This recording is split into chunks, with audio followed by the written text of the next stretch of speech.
Hola, bienvenidos a este espacio informativo del Poder Judicial de la Federación. Hoy es viernes 23 de junio de 2023. Soy Laura Murillo y le presentaremos la información más importante generada hasta el momento de lo que ha ocurrido dentro del Poder Judicial de la Federación y por supuesto en el territorio nacional.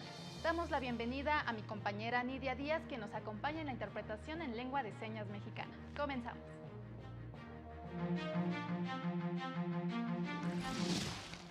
La Corte revisará constitucionalidad del delito de ciberacoso contemplado en el Código Penal de Tamaulipas. Inconstitucional que la ley de amnistía no precise la vía para impugnar la negativa de dicho beneficio. Indispensable encontrar una vía rápida y efectiva para eliminar noticias falsas. El metro obligado a implementar acciones inmediatas para garantizar movilidad y autonomía a personas con discapacidad. En su próxima sesión, el Pleno de la Corte revisará asuntos relacionados con ciberacoso y revelación de información relacionada con una investigación penal. De la lista de asuntos que analizaría el Pleno de la Suprema Corte de Justicia la próxima semana destacan una acción de inconstitucionalidad contra disposiciones del Código Penal de Tamaulipas, en específico sobre ciberacoso. La Corte analizaría si la norma impugnada no es precisa respecto del rango de conductas que abarcan los verbos hostigar y amenazar, para considerar si hay una restricción innecesaria a la libertad de expresión. Hay otra acción de inconstitucionalidad contra el artículo del Código Penal de Sonora que sanciona conductas relacionadas con la difusión de imágenes, audios, videos o documentos de cadáveres o parte de ellos relacionados con una investigación penal. El Pleno determinaría si la disposición describe de modo preciso y estricto la conducta delictiva. Para el canal del Poder Judicial de la Federación, Mario López Peña. Y la primera sala de la Corte determinó que los párrafos quinto y sexto del artículo 3 de la Ley de Amnistía son inconstitucionales, toda vez que no señalan de manera clara y precisa cuál es el recurso o medio de impugnación aplicable en contra de la negativa ficta o tácita de la Comisión de Amnistía o bien la ley en que se encuentra establecido. En consecuencia, deja a la persona en estado de indefensión al no saber a qué atenerse ni las consecuencias jurídicas que pudieran derivar, lo cual se traduce en un obstáculo para acceder a un recurso efectivo, violando el derecho a la seguridad jurídica. El Pleno del Consejo de la Judicatura Federal dio a conocer que serán los juzgados primero y segundo de distrito del Centro Auxiliar de la Primera Región quienes conocerán del trámite, resolución y en su caso cumplimiento de las sentencias de los juicios de amparo en los que se reclamen disposiciones relativas al impuesto predial para el ejercicio fiscal 2023 en la Ciudad de México. Los asuntos en trámite que sobre este asunto se encuentren radicados en algún otro órgano jurisdiccional deberán remitirse a dichos juzgados. El acuerdo también establece que corresponderá a los tribunales colegiados en materia administrativa del primer circuito conocer de los recursos que se interpongan contra las determinaciones dictadas en los juicios de amparo. Durante un foro organizado por la Escuela Judicial Electoral, se analizó el tema de las medidas cautelares en acciones de inconstitucionalidad. Bruno Acevedo Nuevo, secretario de Estudio y Cuenta de la Suprema Corte de Justicia, reconoció los retos de la Corte para otorgar medidas cautelares en acciones de inconstitucionalidad. Si las medidas cautelares pretenden mantener la litis hasta en tanto se llegue a una decisión, pues ¿cuál es la litis en la controversia? La norma. ¿Cuál es la única, la constitucionalidad de la norma? ¿Cuál sería la única medida suspensiva tendente a mantener la litis? Pues una medida en la que nosotros le dijéramos al Congreso que no puede legislar para que nos permitiera entonces pronunciarnos sobre la constitucionalidad de una norma, lo cual sería, pues, sería contraproducente y suena a que no es algo que querría el accionante que está pensando que la norma es inconstitucional. En foro organizado por la Escuela Judicial Electoral, destacó que la Suprema Corte ha demostrado responsabilidad en el otorgamiento de estas medidas. Ya hay varios casos en los que la Corte ha reconocido que es procedente las medidas suspensivas en acción de inconstitucionalidad, pero las ha negado en virtud de que no encuentra una afectación directa de derechos fundamentales. Los casos más recientes de otorgamiento de suspensión en acciones de inconstitucionalidad fue en los recursos contra las reformas en materia político-electoral. Para el canal del Poder Judicial de la Federación, Mario López Peña. Y en otras noticias, el magistrado electoral Felipe de la Mata Pizaña advirtió sobre la propagación de noticias falsas, incluso desde las esferas de poder. Cambios tecnológicos y las nuevas formas de comunicación y difusión de información, es indispensable diseñar instrumentos efectivos que garanticen el derecho a la libertad de expresión y de rectificación. De acuerdo con el magistrado del Tribunal Electoral del Poder Judicial de la Federación, Felipe de la Mata Pizaña, ahora es también el Estado el que incurre en descalificación de las noticias sin que ello implique un proceso de verificación objetiva. Ahora, no nada más las noticias son falseadas por los, digamos así, por los comunicadores, sino que ahora también son falseadas o aprobadas por el Estado. No es una cosa menor la existencia de tantas mentiras en información de todo tipo por diversas fuentes. Tenemos que encontrar una vía rápida de solución de este tipo de problemáticas, pero lo más importante, efectiva.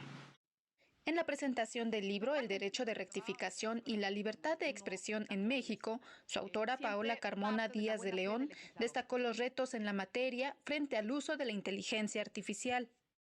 Pero ya con la inteligencia artificial, ¿a qué nos vamos a enfrentar? Derecho de réplica en campañas electorales, cuando no sabes quién está haciendo, no sabes quién o qué está haciendo la campaña. ¿Sí? O sea, esta es la parte apasionante del derecho. ¿Sí? O sea, no solamente es decir, no solamente es poner el dedo en la llaga, ¿no? Sino también pensar en qué queremos. Reiteró que a 15 años del reconocimiento del derecho de réplica a nivel constitucional, es necesario replantear instrumentos efectivos acordes a la realidad. Se dio a conocer el proyecto del magistrado Felipe de la Mata con el que se propone resolver el recurso que se interpuso en contra de la sentencia de la Sala Regional Especializada en la que se determinó que la gobernadora de Campeche, Laida Sansores, incurrió en violencia política en razón de género. El proyecto propone confirmar la sentencia en la que se determinó que la gobernadora sí incurrió en violencia política en razón de género al amenazar con difundir presuntas fotos de diputadas federales del PRI desnudas. Sin embargo, revoca que la gobernadora se mantenga en el registro de agresores por un periodo de 4 años y propone ajustar el plazo tomando en cuenta la gravedad de la falta. Vamos a una pausa y continuamos con más en la señal del canal del Poder Judicial de la Federación.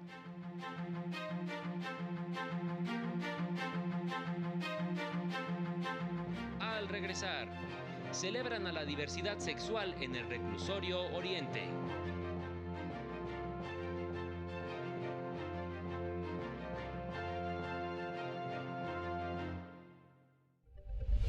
¿Quieres información de primera mano sobre las decisiones de la Corte? A través de su portal de internet, sus redes sociales y boletines electrónicos, la Corte te informa de manera veraz, oportuna y transparente. El conocimiento es esencial para el ejercicio pleno de tus derechos y libertades. Visita www.supremacorte.gov.mx. Porque saber es tu derecho, la Corte está contigo. Suprema Corte.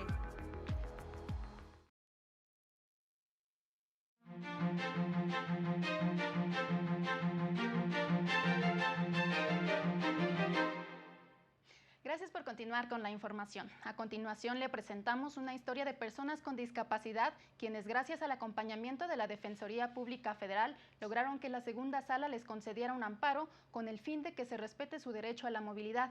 Este es un trabajo de mi compañero Juan Carlos González.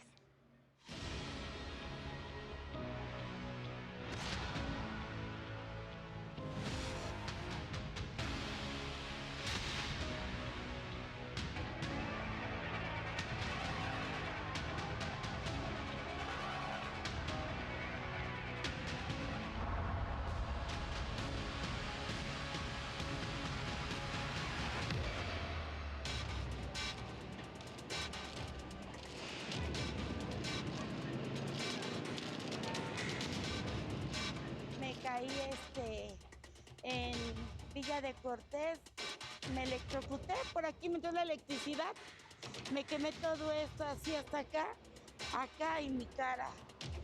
Tengo el 80% del cuerpo quemado. Fue hace 10 años cuando doña Celia cayó por segunda ocasión a las vías del metro ante la falta de medidas de seguridad para personas con discapacidad visual. Sí, por aquí me entró, pero no salió, por eso me afectó más. En ese tiempo todavía no habían guías podotáctiles. Uno va caminando y en lugar de que te digan cuidado, está la vía o algo, se abren a un lado y uno con la confianza sigue de frente y se va a las vías. Pedro y Alejandro también se han enfrentado a situaciones de riesgo dentro del metro, sobre todo por las condiciones de las guías podotáctiles. Son las líneas amarillas con surco o con relieve que las personas ciegas pueden sentir con su bastón o incluso con los pies para desplazarse con seguridad. Ahí, es que ahí ya está muy encima. Hazte más hacia acá. Ahí ya estás en medio. Céntrate. Ahí está la guía. Han sido pues dañadas, han sido, les hace falta mantenimiento. Al igual pues hemos he sido parte de caídas, ¿no? Con los mismos usuarios. Celia, Pedro y Alejandro se unieron para interponer un juicio de amparo con el fin de que se garantice su derecho a la accesibilidad y movilidad dentro del metro. En el 2021 fue la gota que derramó el vaso. En el 2021 entraron grupos de mujeres llamándose feministas, grupos que invadieron las guías podotáctiles. Acudieron al Instituto Federal de Defensoría Pública, donde recibieron el apoyo de personal especializado en atención a personas con discapacidad. Ellos me comentaron que ellos consideraban que existía poca accesibilidad en cuanto a los servicios, que siempre estaban ocupadas las líneas podotáctiles, que no había elevadores, que no había una disponibilidad. Lograron que un juez emitiera una suspensión con la que se ordenó al metro liberar las guías amarillas que les sirven para desplazarse. Sin embargo, fueron por más e interpusieron un recurso de revisión que fue atraído por la Suprema Corte. Fue el pasado 17 de mayo cuando la segunda sala otorgó el amparo a las 3 personas con discapacidad para garantizar su derecho a la accesibilidad y movilidad dentro del sistema de transporte colectivo metro. No, pues muy bueno porque nadie nos quería apoyar, decían que no teníamos la razón. El que 3 personas tengan que acudir a la autoridad para que se resuelva su derecho a la movilidad inclusiva, pues nos deja en la mesa esta necesidad de que hay una carencia y que algo nos está faltando como sociedad para garantizar el pleno derecho a las personas con discapacidad. Con este amparo, las autoridades del metro deberán implementar acciones inmediatas para asegurar que las personas con discapacidad puedan usar este medio de transporte con la mayor autonomía posible. Tendrán que revisar las medidas de seguridad existentes con la participación de personas con discapacidad para garantizar que se atiendan necesidades reales. Además, deberán establecer un mecanismo permanente para que las personas con discapacidad puedan solicitar ajustes razonables a las instalaciones. Es que ahí prácticamente no está marcada. Acaban de abrirnos las puertas y entramos todos. Entramos todes, de verdad. Todas las personas vamos a caber en esta oportunidad que nos está dando la Suprema Corte de Justicia. De acuerdo con el último censo de población y vivienda, en México poco más de 6 millones de personas tienen algún tipo de discapacidad, de las cuales 2.237.000 tienen deficiencia visual. Para el canal del Poder Judicial de la Federación, Juan Carlos González. Y en otras noticias, el Consejo para Prevenir la Discriminación de la capital del país hizo un llamado a reconocer y proteger los derechos de los trabajadores sexuales. Mi nombre es Rogelio Gómez. Soy conocido en muchas ocasiones como Roy, Roger o Dover. He sido trabajador sexual más de la mitad de mi vida. Y bueno, que esperemos que esto genere una visibilidad y que genere una empatía hacia los hombres que ejercemos trabajo sexual. Se celebró el primer encuentro de hombres que ejercen el trabajo sexual. En el acto, la presidenta del Consejo para Prevenir y Eliminar la Discriminación en la Ciudad de México, Geraldina González de la Vega, exigió reconocer a esta comunidad. No se puede partir de la idea de que una persona que realiza el trabajo sexual está siendo obligada cuando te está diciendo ella, él, ella, que lo hace porque es la elección de vida. Los participantes destacaron la importancia de la promoción y garantía de los derechos de las personas que realizan trabajo sexual, sus necesidades específicas, así como de trazar acciones y obtener políticas públicas en su beneficio. De acuerdo con la encuesta nacional sobre discriminación del INEGI 2021, los trabajadores sexuales son el grupo más discriminado en la capital del país. Las alcaldías donde más presencia tienen son Cuauhtémoc e Iztapalapa. Entre los motivos del por qué los hombres ejercen el trabajo sexual están cuestiones económicas, falta de oportunidades laborales y por decisión propia. Para el canal del Poder Judicial de la Federación, Óscar González. La Marcha del Orgullo LGBTI, integrantes de dicha comunidad que se encuentran en el Reclusorio Oriente, exigieron respeto a sus derechos.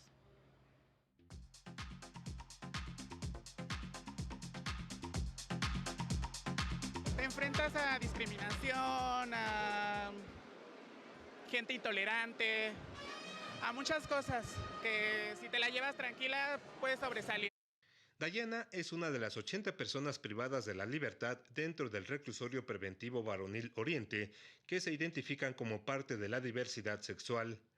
Este viernes se reunieron para participar en la Marcha del Orgullo LGBTIQ+, dentro de esta prisión. Me alegra tener un voto de confianza para las mujeres transexuales, para hacernos visibles, para que sepa la gente que existimos y que somos mujeres dentro de un reclusorio varonil.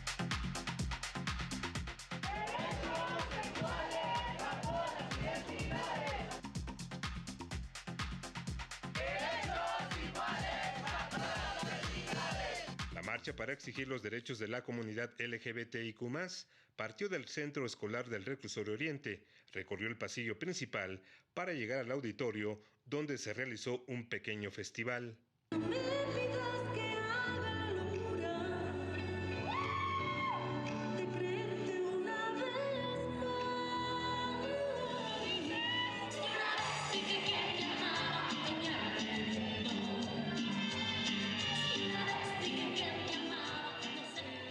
También participaron activistas, cantantes e influencers de la diversidad sexual que ingresaron al reclusorio para acompañar a quienes no podrán acudir a la gran marcha del orgullo lésbico gay que se realizará este sábado por calles de la Ciudad de México. Ser conscientes de que estamos en todas partes, que necesitamos y exigimos derechos, necesitamos y exigimos igualdad, y pues, ¿qué te puedo decir? Somos una comunidad que lastimosamente hemos sido muy maltratados. De acuerdo con datos de Reinserta, en México hay 8.719 personas privadas de la libertad en las cárceles del país que se identifican como parte de la población LGBTIQ+. Para el canal del Poder Judicial de la Federación, Juan Carlos González. Y por su parte, el Infonavit reveló que en los últimos 3 años otorgó 6.118 créditos de vivienda a parejas del mismo sexo, lo que representó una derrama económica de 2.937 millones de pesos. Lo anterior señaló a través de los programas Unamos Crédito y Créditos Conyugales, con los que se pueden combinar los créditos de la pareja aún sin estar casados, para obtener un financiamiento de hasta 4.671.000 pesos.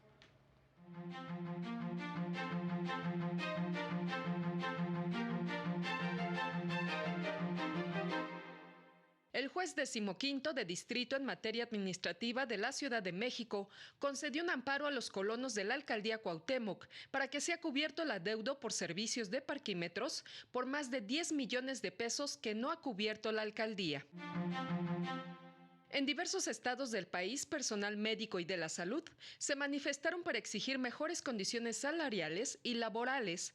En la Ciudad de México se registraron por lo menos bloqueos en 7 importantes vialidades. 2.300 elementos de la Policía y Tránsito, 90 vehículos, 22 motopatrullas, 5 grúas y un helicóptero participarán en el dispositivo para garantizar la seguridad a los participantes en la 45 edición de la Marcha por el Orgullo de la Diversidad Sexual. El Sistema Nacional de Protección Integral de Niñas, Niños y Adolescentes recomendó a instituciones de Nayarit evitar términos como menores, infantes, morros, chamacos, niñes, púberes, generación de cristal, ya que esto afecta a los derechos de la infancia. Para el canal del Poder Judicial de la Federación, Citlali Pérez. Y recientemente se registraron tragedias en el mar que no recibieron el mismo trato mediático. Una de ellas involucró a migrantes y la otra a potentados. La semana pasada, 82 migrantes murieron y al menos 600 más se encuentran desaparecidos en lo que es considerado el peor naufragio de Grecia. Durante estos días se registró la pérdida de un submarino y la muerte de sus 5 tripulantes, pero la cobertura mediática y el modo de actuar para ambos casos fue muy diferente. Titulares llamativos y esperanzadores por encontrar el sumergible perdido llenaban los noticieros y mostraban cómo diversas naciones unían fuerzas para dar con su ubicación. Dichos factores no se presentaron durante ni después del hundimiento del barco, más allá de los periódicos y noticieros locales. Se consideró que el interés periodístico por sumergirse 3 kilómetros bajo el nivel del mar aumentó debido al contexto histórico que rodea el hecho. Sin embargo, normalizar la muerte de migrantes al ser algo frecuente crea un fuerte contraste con las disparidades entre recursos y atención. A lo largo de estos días, las redes sociales se convirtieron en el medio principal para demostrar la desigualdad entre ambos casos, esperando crear un cambio en el futuro. Para el canal del Poder Judicial de la Federación, Héctor García Mejía.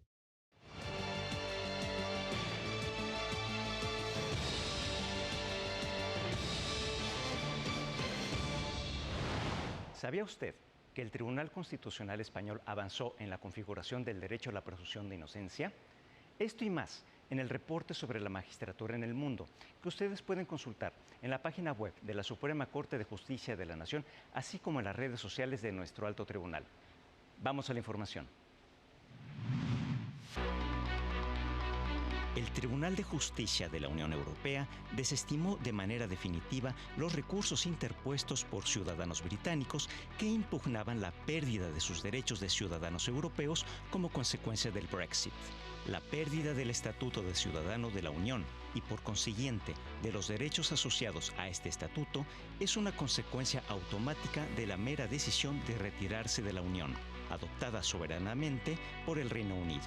En el referéndum británico, organizado en 2016, la mayoría de los electores optó por la salida del Reino Unido. En consecuencia, se notificó al Consejo Europeo su intención de retirarse de la Unión Europea. A este respecto, el Tribunal de Justicia recuerda que la decisión de retirarse es estrictamente voluntad del Estado miembro en cuestión, dentro del respeto de sus normas constitucionales y manifestación exclusiva de su soberanía.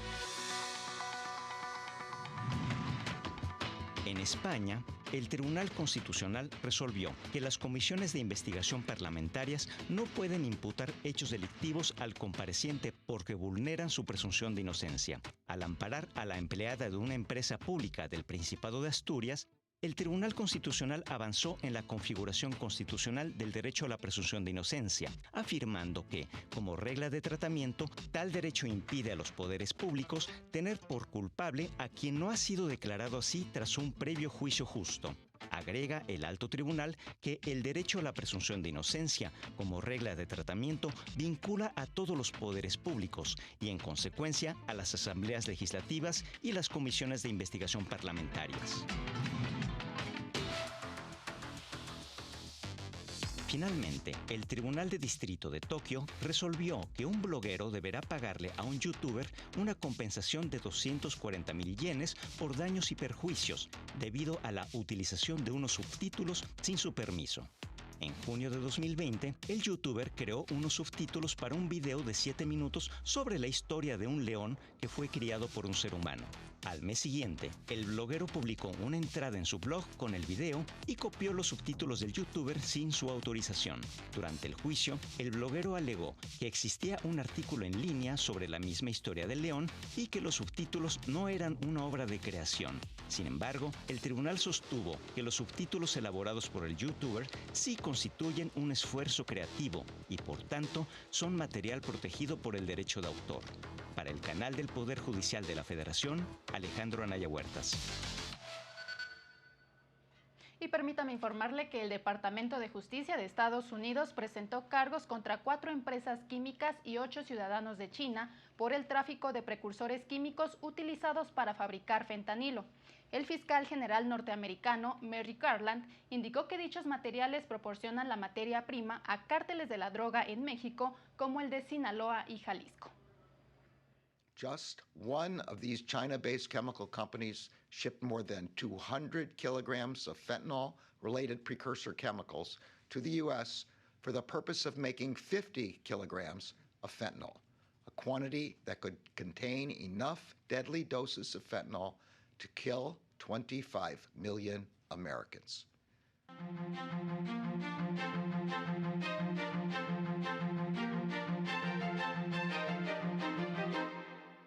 El tipo de cambio se ubicó en 17 pesos con 17 centavos por dólar, de acuerdo con información del Banco de México.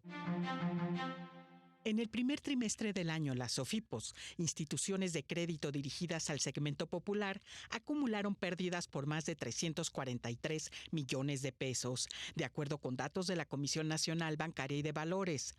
Falta de transparencia y altos niveles de impago son los principales problemas de las SOFIPOS, según analistas del sector. En México, cerca de 1.2 millones de pequeños negocios se han visto afectados por apagones. A causa de las altas temperaturas, las ventas se han visto afectadas en un 50%, con mermas de entre 15 y 20%, según estimaciones de la Alianza Nacional de Pequeños Comerciantes. La arquitectura financiera internacional fracasó en su misión de brindar una red de seguridad a los países en desarrollo y necesita reformarse, afirmó el secretario general de la ONU, Antonio Guterres, durante la cumbre para un nuevo pacto mundial de financiación. Para el canal del Poder Judicial de la Federación, Lilian Moreno. Y a continuación le presentamos algunas recomendaciones culturales y de esparcimiento que podrá disfrutar este fin de semana y descubrir nuevos espacios aquí en la Ciudad de México.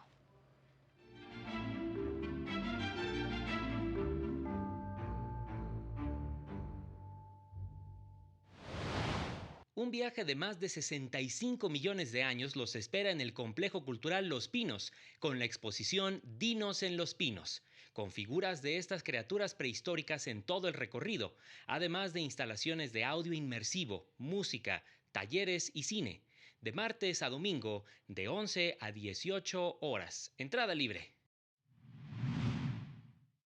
Equilibrio Múltiple, en el Museo del Palacio de Bellas Artes, reúne más de 50 años de trabajo del artista mexicano Eduardo Terrazas, desde sus diseños para los Juegos Olímpicos de 1968 hasta sus obras de abstracción geométrica y técnica artesanal, además de una videoinstalación inspirada en la bomba atómica, de martes a domingo, de 10 a 18 horas. Entrada libre los domingos.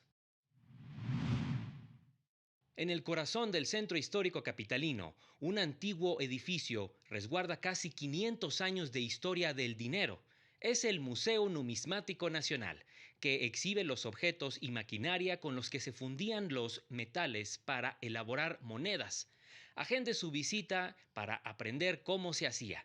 De martes a domingo, de 10 a 14 horas en República de Bolivia, número 40. Para el canal del Poder Judicial de la Federación, Jesús Daza. Antes de despedirnos, lo invitamos a mantenerse en la señal del canal de televisión del Poder Judicial de la Federación. En unos minutos, en República del Salvador 56, usted podrá disfrutar el concierto de la cantante cubana Argelia Fragoso, denominado Mi Voz al Mundo. Y este sábado no se pierda Semanario Judicial, resumen semanal de noticias del Poder Judicial de la Federación, 18:30 horas, y sus repeticiones el domingo a las 10:30 y 18:30 horas. Soy Laura Murillo, muchas gracias por su atención. Hasta pronto, que tenga buen fin de semana.